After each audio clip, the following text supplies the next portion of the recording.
Well, everyone, welcome to a match preview of the semi-final between the Netherlands and England at Euro 2024. So excited that we've got to a semi-final, big competition. This is probably one of our, most eagerly anticipated previews, I think, with people coming in and watching. So yeah, we're really excited for it. And this don't come around very often, do they? So it's make the most of it. Mike, Abdul, how are you feeling ahead of this? Nervous yet? First of all, it was, of course, Holland was completely out of the picture before the tournament started. Many people expected the team to be eliminated from the round of 16. Some people expected Holland actually to not even make it to the round of 16. Many people favored France and Austria and expected Holland to be out, despite the best third will qualify. And then after we made it to the second round, many people also thought we would be out from Romania and then from Turkey. But suddenly, here we go in the semifinal. We did not really play very attractive football, but we did what we were supposed to do, winning, qualifying, taking the best of every match. I have to admit that we were lucky at some parts, especially the first round. That loss against Austria appeared to be very helpful. We got rid of many big opponents, but this is football. We were unlucky many times, so it's good to be lucky sometimes. And now, of course, the match coming with England is a very, very big and strong match. This is the second time. This is the first time we meet England after the 4-1 in '96, the second time in Euro. Of course, we were humiliated in 1996 when we lost 4-1. So hopefully it's time to pay back now, to pay them back and to win this match. It's not going to be easy, but I hope we can make it.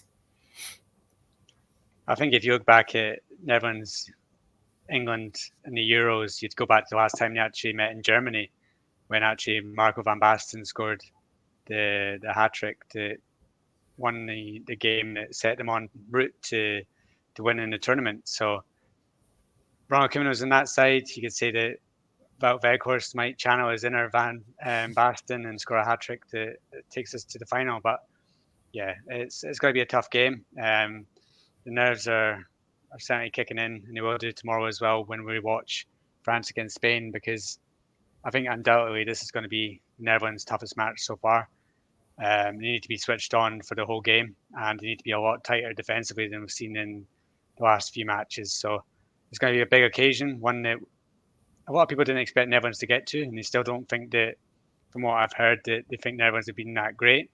But they're there, and we deserve to be there. And who knows, this could be our year. There's a lot of teams that weren't fantasy to go on and win the tournament, and why can't the Netherlands get past England and do it this time? Yeah, France and England have been kind of poo-pooed by the media. They've not been fancied by anyone. The football's not been great. We've got stats like France not scoring from open play, England scraping through the last couple of rounds. So you wouldn't expect, I don't think, England here to turn up and win 2 or 3-0. Netherlands to play as badly as they have done a couple of times in recent times. I think this is an opportunity for the Netherlands to put England to bed, actually, with some of the teams they've been playing. It's a time for them to be knocked out, you would argue. But then England look at Netherlands and think, yeah, this is another chance for us to get to the final. They're not the strongest opponent we could have faced. Netherlands finished third in their group. They have had struggles. So there's a lot of similarities between the two teams, other than I'd kind of argue the point against some of the football. I know it's not been glittering football from the Netherlands, but it's been a damn sight better than England, having watched all the games in both of the teams. So I think we'll come and play a bit of football, but wow, how do you get around how attacking or defensive to be? Because you've got England who are playing some proper safe football and defensively quite strong, and you've got the Netherlands that play better when they're able to play in the counter-attack. Is it a sense that the Netherlands might go for it a little bit more because England will be sat back a bit more, and then that's leaving us open to counters? Or is this going to be a bit of a weird game, a bit different to what we're all expecting? Okay, well, we have to... A lot to ask you there. There's a lot of questions in there. Yeah, it's all right. No, it's okay. First, we have to remember that among the four teams that made it to the semi-final, Holland is probably the second best after Spain. Holland performed better than France and England this tournament. At least we did have some good matches. We played well against Romania. I think we played very well against France. We deserved a win with that with this disallowed goal. So we did have some good moments. Unlike England, with all due respect, they did not really do anything this tournament. I think even the English fans are not happy with the team. And France, of course, their performance was terrible. So Holland probably comes after Spain. When we talk about the match between Holland and England, I think Koeman will stick to his usual plan. Uh, After what we saw, I don't think he's going to change anything. He will just play his game, regardless if England decides to attack or defend. He will play his game, and if he needs to fix something, he will do it in the second half. And this is what's been happening this entire tournament. And that's why we've been conceding goals first in most matches. We conceded a goal against Turkey, against Poland, against Austria. So that's how it is with Koeman. Will he make some changes? Some players weren't really at their best in the match against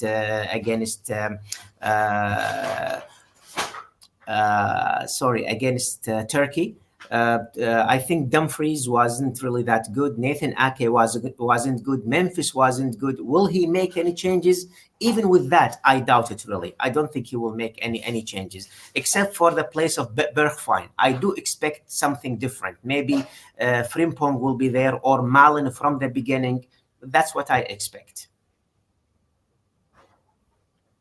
Yeah, I think in terms of changes, you're going to see Bergwijn drop out. I don't think he did enough against Turkey to keep his place. Whether that means that he moves Weghorst into the middle, Memphis to 10, Simmons to the right, or he chooses to start with Memphis again through the middle with a Malen or a Frimpong. I think that it'll be interesting to see the tactical battle of this, because England's play, a lot of it, especially against Switzerland, was give the ball to Saka and hope that he does something. And I think we will see that again. And Saka up against Ake is going to be probably what decides the game. Can Ake keep a hold of him? Can he keep him tight?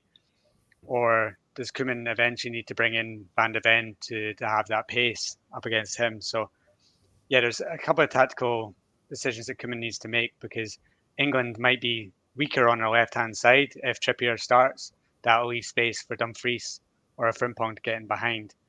And Memphis up front, we saw him struggle against Turkey against a back five. You get nowhere near their centre backs because he kept coming deep.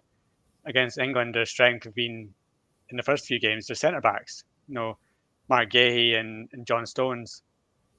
Their partnership was great in the first few games. They didn't concede many goals and many chances. So if Memphis is up against them on his own, then it's going to turn into Turkey over again, where it's going to get to half time and he needs to bring on Weghorst. So Koeman's got a couple of big decisions to make ahead of this game, because the players on the bench should be the ones that have been coming on and performing the last few matches. So that's going to be interesting for him. But even tonight, he's come out and said that Memphis is his striker. He deserves a lot more credit. So there's no way that Memphis is getting dropped. It just depends on whether he's going to be the 10 or the lone man up front. Do you think that Memphis playing as number 10, though, is a little too offensive here? I just raised a point that, do you go attacking? Do you go more defensive against England? Abdul, you said Koeman will keep it the same no matter what. This is a different opponent. Against France, we had Frimpong come in. Surely we go a bit more defensive here. Not five at the back, but something similar to that if you've got Dumfries and Frimpong, for example, down one wing.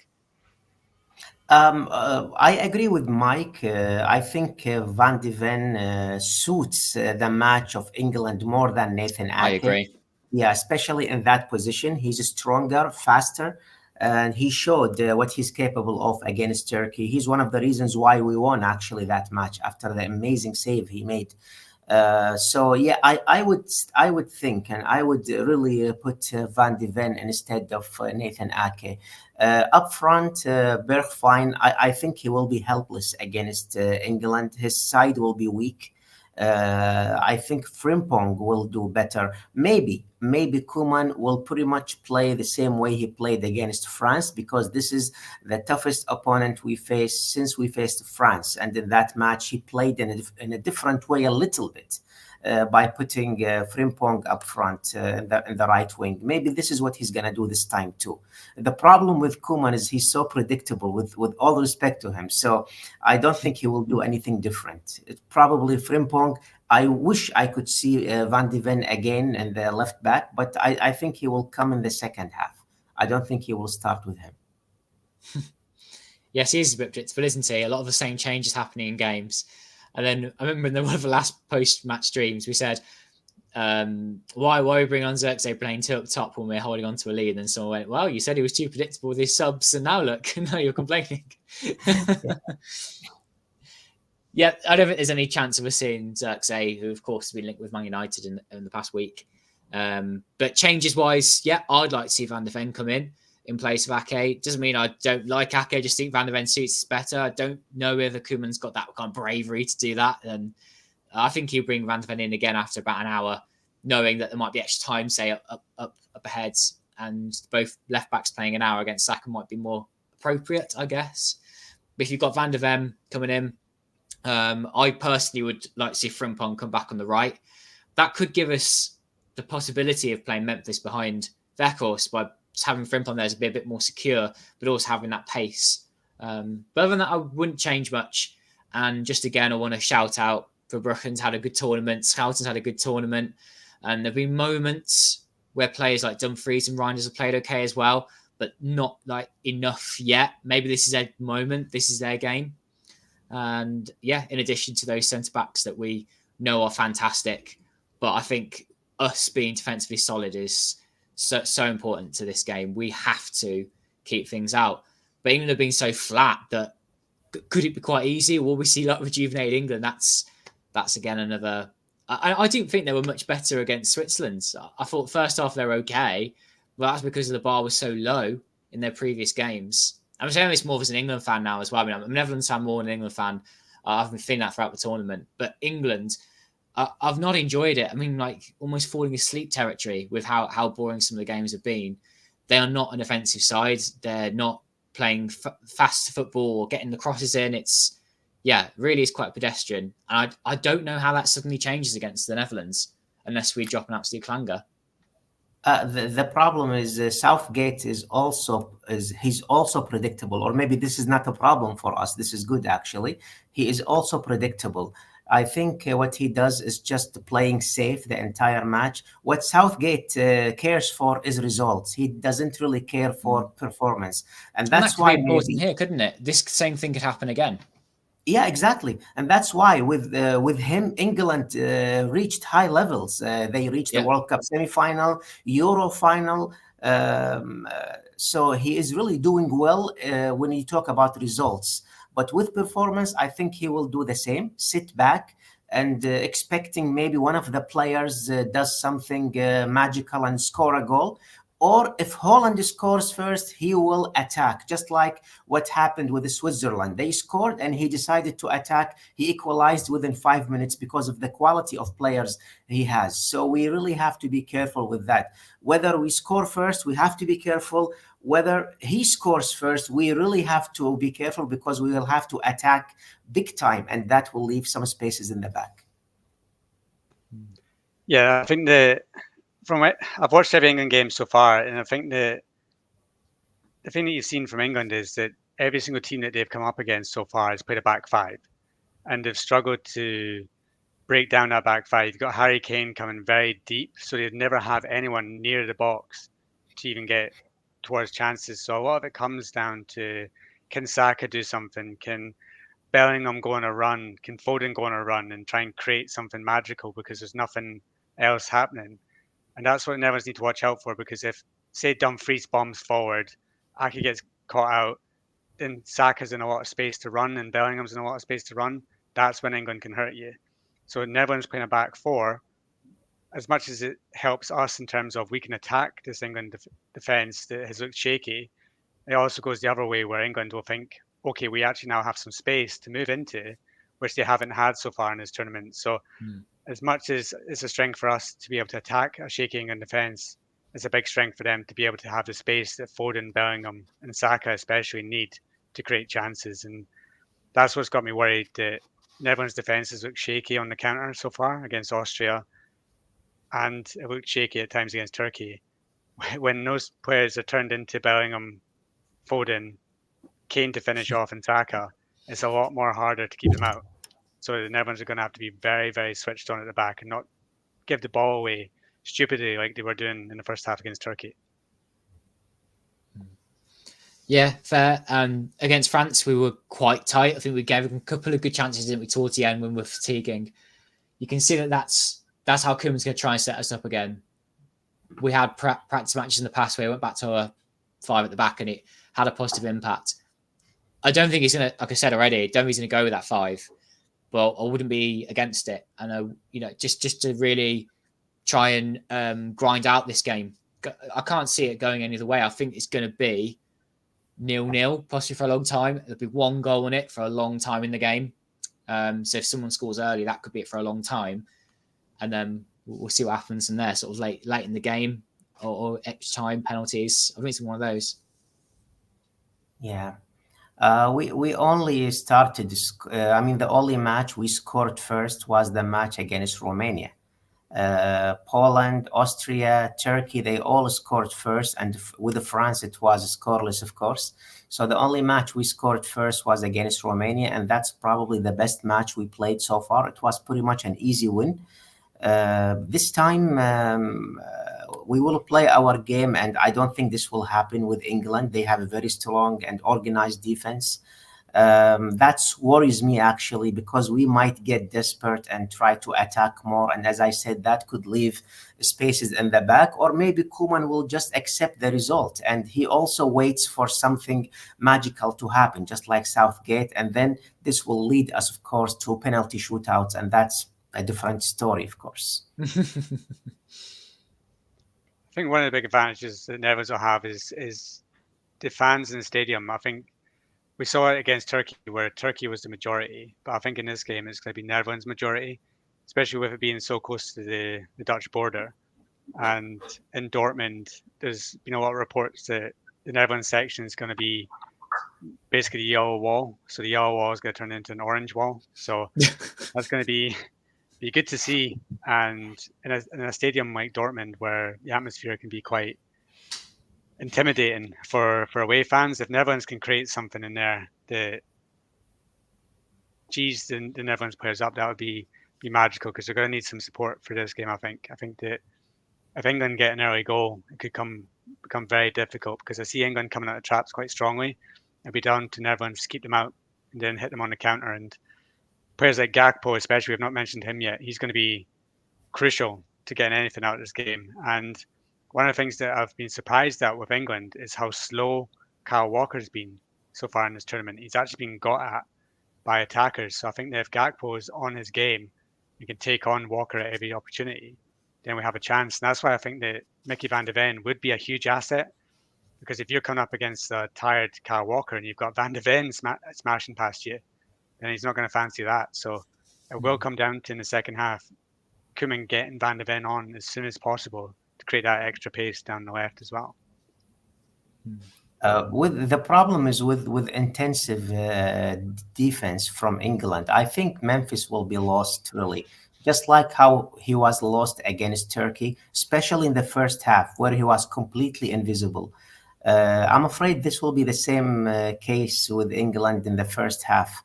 I know this is not going to happen, okay? And I don't even think Weghorst is a good option to start with. I know you might think this is crazy, but I would love to see Brobbey in this match. I think he really fits playing against the English defenders. He's fast, he's very strong physically, and he can make a difference. Maybe he can confuse the defenders. But again, I don't think this is going to happen. Yeah, it's a shame we've not seen Brobbey, but I don't know if it's because he had a little niggling injury before coming into it and whether he's 100% fit, because I'm surprised that we've not even seen him off the bench yet, especially when Xerxes is coming on for a couple of minutes. I don't see why wouldn't turn to Robbie if he was, ahead of him in the pecking order. And that makes me think that there's something fitness-wise that might be keeping him back a little. But we'll see, because I do agree that I think Robbie is the unknown. The England players wouldn't really know what to expect from him, and then when he come up against him, see how strong he is and how quick he is, might cause a bit of surprise. But yeah, it's a shame we've not seen him at all this tournament. I was expecting to see Robbie in this tournament and not see him at all. And a lot of Weghorst, almost no Xerxes. I've been shocked, but I think it's because he wasn't quite fit, maybe missed his opportunity in the group stages. And I thought if he was given 20 minutes in the group stage, he gets a goal and he gets a game and his tournament goes on from there, but it just never took off. Speaking of Xerxes, I know the guy said that the other day, you wanted something unexpected from Koeman, and here's Xerxes. But it wasn't really a position for him. He was completely lost when he came in. I mean, if you want to make a surprise, it has to be a positive surprise.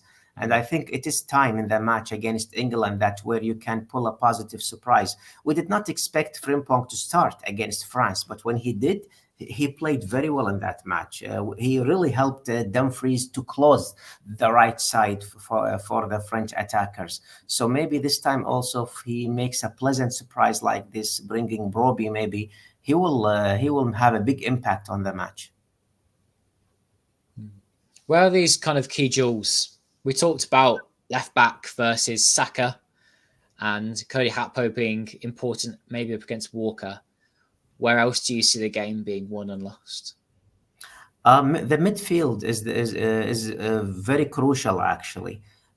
We lacked quality in midfield. So in the midfield, with the injury of Frankie and Koopmeiners, and we saw how much we struggled in the midfield against Austria and even against Turkey, especially in the last 10 minutes.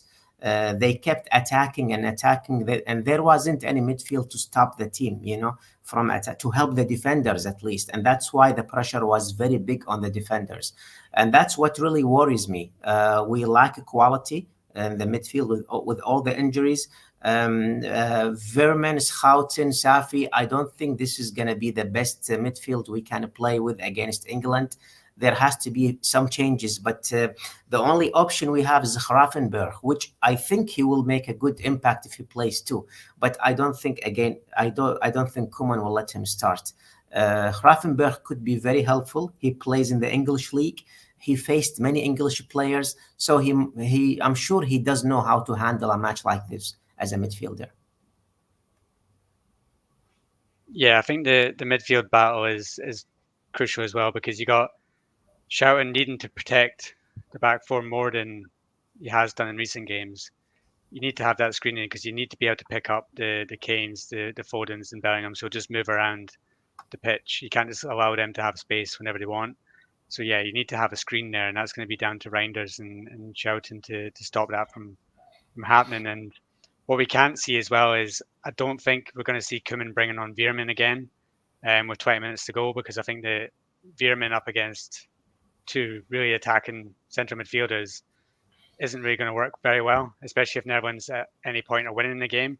I think you need to try and shut it down, make it more defensive, and then in that case, you're going to have to look at Gravenberg, or even, as much as Koeman doesn't like it, maybe even plop in Daley Blind in front of defence and hoping that he can shut stuff down. But yeah, we need a lot more defensive cover in front of that back four, because you can't just allow England space around the box. And you've got Van Dijk, who stands off, and De Vrij, who's been one of the players of the tournament, but doesn't have that extra bit of pace. So yeah, the midfield is going to be very crucial in this game. Yeah, I think it feels better numbered without the 10 joining in that midfield, and having either Simmons or Memphis there, for me, doesn't do enough in games like this. What are your thoughts on that? I mean, if you're looking for a playmaker, if you want a playmaker in this match, I would love to see Memphis playing behind the attackers. The problem with Simmons is he's very weak physically, and I don't think he will against England. I don't think he will do anything against England. Really, he will be on the ground most of the time. When you play England, you have to be physically ready. And definitely Simmons is not the kind of player who can succeed in a match like this. I would love to see Memphis behind the attackers, and it will be maybe in the midfield, Schouten, Memphis as a playmaker, and Reinders. But will Koeman do that? I don't know really. Yeah, I think that Simmons in this game, he could be more useful as an impact sub if we're chasing the game to then pick up pockets of space and create chances. I think that Memphis needs to start as the 10, use his weight up against Declan Rice, for example, in the midfield, try and get space that way, and just have Weghorst occupy the two centre backs, because you need to have someone there that's going to move them around, give them a bit of a push, cause a bit of mayhem, and that's what Weghorst does. But we're yet to see it if he can do that from the start, where he's been calling out to be the first choice instead of an impact sub. If Koeman gives him the chance, can he prove that he is the man to do that from the start? I'd hope so. But there's still doubts whether he does have that quality. So it's going to be interesting to see what Koeman does. But I do think that I totally agree that Simmons would get marshalled out and easily shoved off the ball, and then you're basically playing with 10 men at that point against this England side. Yeah. Another factor in this game that seems to have riled England fans is the referee. Mike, tell us about the referee. Yeah, so they've went for a German referee, and the English media haven't been exactly very happy with his appointment, because he actually has some history with Jude Bellingham. His name's Felix Zweier, and he was previously banned for being involved in match fixing and reinstated after some charges couldn't be proven. And he came up against Dortmund in one game, and Bellingham really wasn't happy with him. And he said after the game, basically accusing him of, I think I might be right here, but some of the reports say that Bellingham was accusing him of match fixing and made comments about him. And then he was eventually fined for those comments. So I think he has a bit of a reputation in England as being somebody that Bellingham doesn't like. I think his quote, to quote Bellingham, "You give the biggest match in Germany to a referee who's already fixed a match before. What do you expect?" And that was after a Dortmund Bayern Munich game. So Bellingham has some tasty history with him. So this adds an extra bit of spice to this game. But there's already a lot of spice. A lot of English fans are unhappy, and they've been talking about, I think it was a World Cup qualifier in 1993 when Ronald Koeman brought down David Platt outside the box and didn't get red carded for it. And they're seeing this as some sort of grudge match against Ronald Koeman for something that happened in 1993, which wasn't even Koeman's fault, because it was the referee who didn't send Koeman off. It wasn't Koeman. So, yeah, I think English fans they've got a couple of grudges going into this game. Yeah, I can't tell you which way this is going to go, and I'll come on predictions in a little bit. But factors like that can definitely start to rile up players, affects the atmosphere of the fans in the stadium, and all topples from there. Guys, I was wondering about your starting 11s then. Do you think we've talked about it a lot, but are we expecting any changes, possibly in the right wing? The right wing, I expect Frimpong to play this match. That's the only change I'm expecting. And I don't think, I don't think Veerman is going to start this match. I don't think Koeman will change Simmons. I think it's going to be the same midfields, Schouten, Simon, and Reinders. So the only change I'm expecting is a Frimpong, actually. For me, yeah, I agree, but I think it'll be Malen. I think after his 2 goals in the last game, I think it might be Malen that he goes for. But I would rather see Frimpong. But yeah, I can see him picking the same side and then having to do substitutions at halftime again because he gets it wrong. Yeah. Before going to predictions, anything else you want to bring up into the mix? I think it's interesting. I think we should discuss the fact that Ronald Koeman said that he's definitely staying until after World Cup as well.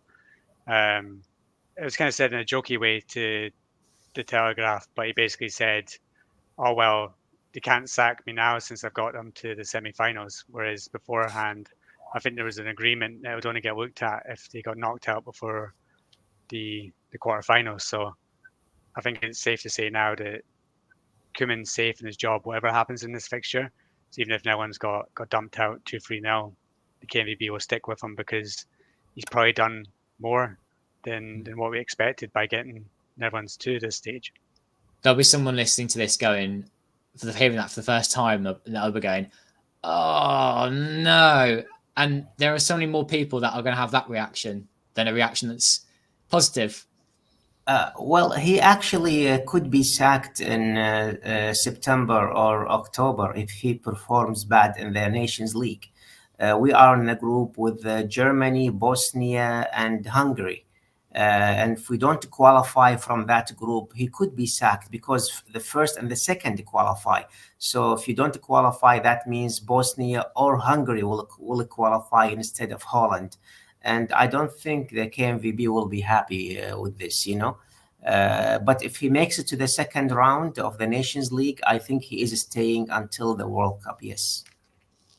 Yeah, there'll be eyes on who we get in the World Cup qualifying draw, which I think is still quite a long way away. But yeah, I hope that this is Koeman saying goodbye to a number of players, and then for the Nations League, he starts to look towards the future, and then we see a new Oranje going forward. But if we get to the Nations League and he's ignoring players and he's still picking the Van Aldums, the Blins, then you start to think, oh, here we go again. But the question I'd put out there is, if he did sack him after the game tomorrow, who would you get as a replacement? Because right now, probably the best Dutch coaches all have jobs that they're securing. So if you say give him to the World Cup, and then that goes wrong, by the time he gets sacked, then you're going to have a look at, Peter Bosz might be available again, Erik ten Hag.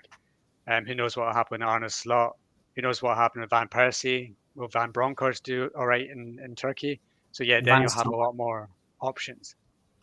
Yeah, also Van Nistelrooy is there. I don't know if he's an option. Gio Van Bronckhorst, I really don't think he's a good coach. I have big respect for him as a football player, but he failed in many occasions. Even with Feyenoord, he won the league, but second season he was really bad. The same thing when he took the job with Rangers. He gave them very bad results, actually. So I'm really up to a foreign coach, I mean, Ajax did it. They signed an Italian coach for the first time since the 90s. Feyenoord also did it. They signed a Danish coach. So why not Oranje? I mean, there's nothing wrong with that. If you cannot find a national coach, you can get a foreign coach. I'm sure they will find many names there. Then they become a bit of a scapegoat. I think if you look at the nations that have done badly in this tournament, you look at Belgium, for instance, a lot of heat's getting put on Martinez. Was it Belgium? That's Portugal, isn't it now? Portugal, Martinez. Maybe it wasn't Belgium, and same problem. Yeah, and I think Belgium have a foreign coach as well. Is it Tedesco, the Portuguese coach? So yeah, I think that as soon as something goes wrong, it's always looked at the coach. And it's the same with a Dutch coach as well. So I think that whatever happens, the coach is always criticised. But right now, and even in top level football, I don't see there being very many high profile coaches out there that have a big reputation. I think that actually high end, high level coaches, Europe's actually quite struggling at the moment to actually find them. And that's why you keep seeing the same names getting recycled and recycled, going to each job, because the new ones aren't coming through. And maybe in a couple of years' time, we'll have a bunch of new names, and hopefully they'll have a bunch of new young Dutch coaches who are taking it to the next level as well. Because while it's a good thing that Feyenoord and Ajax are going for foreign coaches and taking their ideas to another level, it's because the Dutch coach pool right now is very, very slim. So you're looking at the best Dutch coach outside of Peter Bosz and Eredivisie being Josef Oosting at 20 and seeing what he does. But Pascal Janssens has had to go, I think he's in Poland now. So yeah, you've got to go far and wide to find many Dutch coaches that are actually doing well outside the big three they've named. I'm definitely on the side of finding a foreign coach. I think that's really sensible. I think it would bring in some new ideas. The style of play is important for the Dutch, but bring in someone as a technician and can get the best out of him. We're taking this away from Koeman, who at the end of the day has still got us to a semi-final, whether he's had a lucky route or not. He's still had to find qualities to win games. This player selection has been annoying at times, but he's still won games. I don't think it's been a terrible appointment for Oranje. I just don't think it's been an overwhelming one of like, yes, he is the one to take us forward. But he's done okay, isn't he, really? Well, the two things one thing make me worry about Koeman really never discovering new talents, as I mentioned before. That's why I don't really expect him to let any of the older players go. He might use them again and again, unless the players themselves announce retirement, just like Luke de Jong, for example. He's the one who stopped wanting to play for Oranje, not Koeman did not select him or something. And about using a foreign coach as an scapegoat if the team lose, with Oranje, I always think it's the coach. I mean, Van Gaal 2014 made us go to the semi-final. 3 months later, the team was completely destroyed in the qualifiers with the same players, just because maybe the coach wasn't ready at that time, or Guus Hiddink maybe lost some of the quality. Even when Blind took the job, I know he does not really have the character that keeps the team together. So it's always the coach, Even the problem with 2012, when there were some problems inside the team, Van Marwijk couldn't really contain these problems. So I think it's always the coach when it comes to Oranje. One thing for Koeman he needs to prove is that he's ready to take those big decisions, because there's a few coming up that he's going to need to make, because the new guard is coming. There's the young players are coming through. And if you look at Mickey van de Ven, you can't keep him on the bench forever, because you're playing Nathan Ake out of position. You're playing Van de Ven as a sub just so that you can play Van Dijk in the middle. And if Van Dijk keeps playing like he has been in this tournament and getting widely criticised, then when is he going to say, actually, the defence would be a lot better if Ake's central, Van de Ven's left back, De Ligt's right centre back, or Timber's right centre back, then it'll look a lot stronger, a lot fitter, a lot younger. And then you've got a new Netherlands defence for the next 5-6 years. They're all going to play together coming into the World Cup. So there's some big decision coming up. Is Koeman just going to stick with it, give Van Dijk another tournament? He is still a world-class centre-back, don't get me wrong. But if you see the games the Netherlands have struggled in defensively, is Van Dijk the man that's leading that defence, or is he the one that's backing off? They score a goal and then he flings his arms up in the air going, oh, what happened there? Because he didn't marshal his defense properly enough. Well, I think no matter how strong the defense is, you always need good defensive midfielders. And maybe that's what we lack in this tournament, although Reinders and Schouten are doing quite well, but not what Frankie de Jong and Koop Miners would have done, in my opinion. Maybe that's the reason. Test, though, isn't it? It's Sorry? This game now. It's this game against England that I think this will be the big test. If they can pass this one, because this is such a high magnitude game, and the quality is much higher. So I think that is a question mark still. I don't want to commit to an answer on that, actually, whether we have missed de Jong properly in this tournament, or Koop Miners, for example. If we pass this test and Schouten and Reinders are on the winning side, I find it hard to argue again, because we've passed another test. Yes. Okay. Guys, I've really enjoyed having a good chat about everything Netherlands here. So let's just bring ourselves back to the game itself. I'm looking forward to seeing everyone's comments down below of how we think the game will go, starting 11, tactics. Please do comment down below, everyone. It's been really lively in those comment sections the past goodness knows how many videos now and throughout the Euros. Your predictions for the game. Who's going to go first? Is this the start of the end? Yeah, for the first time, maybe I expect Holland to go all the way to the penalty shootouts and win it. One thing I have to mention, sorry, Mike, England, both matches in the knockout stages, they made it to the extra time. Holland did not make any match to the extra time, and that's something positive. Maybe, I'm saying maybe this will be very tiring for England to play for the third time, extra 30 minutes. But I think the match will go to penalty shootouts, and hopefully we win it. Yeah, this is the one that I really don't want to be pessimistic about. I am feeling very pessimistic going into this match, but in the urge of some positive mindset, I'm going to say a sneaky 1-0 Netherlands win. I really hope and manifest that, having Dutch blood and Scottish blood. I mean, Netherlands knocking out England in a semi-final of a major tournament would probably go down as my favourite footballing moment of my lifetime. But yeah, it's going to be tough, but let's just hope that they can grind out a 1-0 win. When did you two last predict the Netherlands to lose? I never predicted Holland to lose, even in the days of Danny Blind. I try always to stay positive and look for positivity. Otherwise, why would we support this team? Yeah, on paper, England is stronger. The team is really full of stars. But again, maybe part of my prediction is just passion for Oranje. Well, Mike, you might have predicted us to lose in the tournament. Did you predict us against France? I can't remember.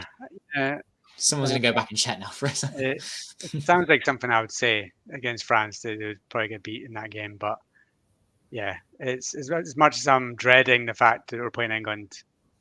Yeah, I want to say that they're going to win this one. I want to put that out there. Okay, I'm gonna have to balance this out here. I do think England will sneak through in some way. I don't know how. I don't think it will be a convincing win or a thrashing or any kind. The Netherlands are not going to turn up, but I'm going to go with 1-0 England in normal time. And I just think we're going to be really frustrated. I think something will happen, such as penalty shout, or we'll have a couple go off the post, the crossbar, for line, and I'm going to go for something like that, where it's going to be really, really frustrating. I'm saying that so that we can help it, imagine it in our head. And then when it doesn't happen, we'll be even more delighted that never materialised. But that's what I'm going for. Yeah, you can see it being like a stupid red card or flipping up Saka or something like that. Yeah. I look forward to seeing everyone slate me in the comments down below.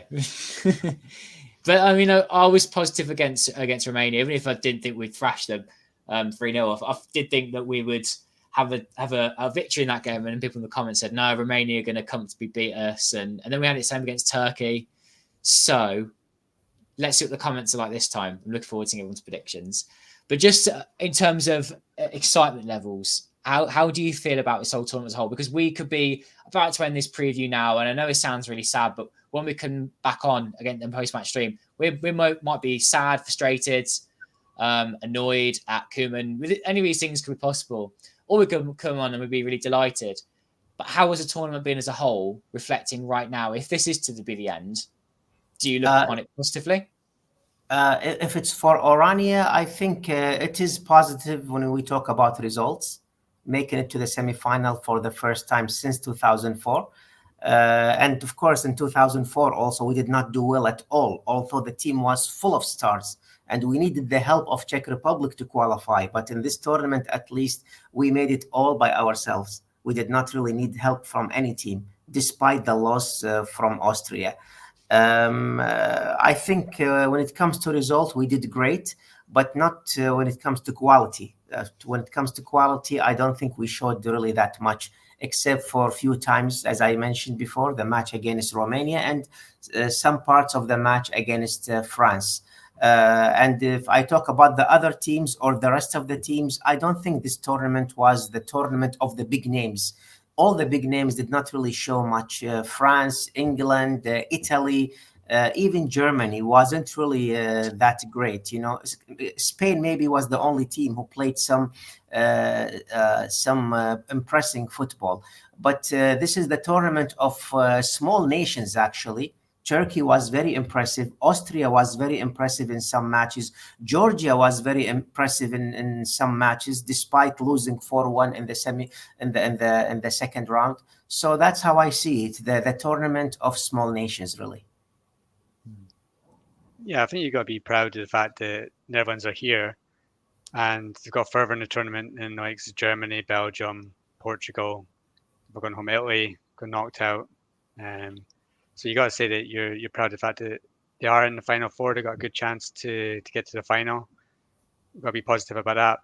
Going forward, am I going to watch highlights of this tournament back and over again like I did in 2014, 2010, 2008 when they were hammering Italy and France in the group stages? No, I don't think that these are games that I'm going to, in 5 years' time, go, oh, I really want to watch the highlights of that 2-1 win against Poland. I don't think so. But the fact that Netherlands are grinding out wins instead of winning in the beautiful way, it's nice to see, and it's nice to see a different way of getting through the tournament. And let's just hope that it isn't the final game, because if we do get to the final, I think that has a chance to be something remarkable. And yeah, it just has. If I think if we get to the final, then you start to think, okay, this is set in stone. The fact it's in Germany again, Ronald Koeman's there again. You bring it back to 1988. That's when that starts to come into it. But you need to get past this England side first. And I think that of all the sides in the tournament, I did not want Netherlands to face, it was England, because of their qualities in the spaces that we're going to leave them. So yeah, it's a big task, but hopefully there's one more big performance from the side. What a note to finish on. I'm really excited too. I think on the day, nerves will kick in and it will start to feel like this is possible. A final could be on its way. It's been a tournament of teams scraping through, not playing that well, getting victories. It's been talked about quite a lot even at the beginning of the tournament. And what's to say it couldn't happen again? Spain have been the only team playing some good football, really, out of the top teams. And they may go on and win it. I think people are now predicting that. People would easily say, oh, yeah, Spain, they've been playing the best. But you could see France and England scrape their way through and then an absolute slugfest in the final. That's going to be 0-0, isn't it, if that ever happens? Or we could have a Spain-Netherlands final, a repeat of 2010, and we'd actually have some decent football on show. I will be very nervous if it happens. Really. If we reach the final, I think with France, I will be less nervous, although it is also a very tough match. But at least France is not really doing its best in this tournament.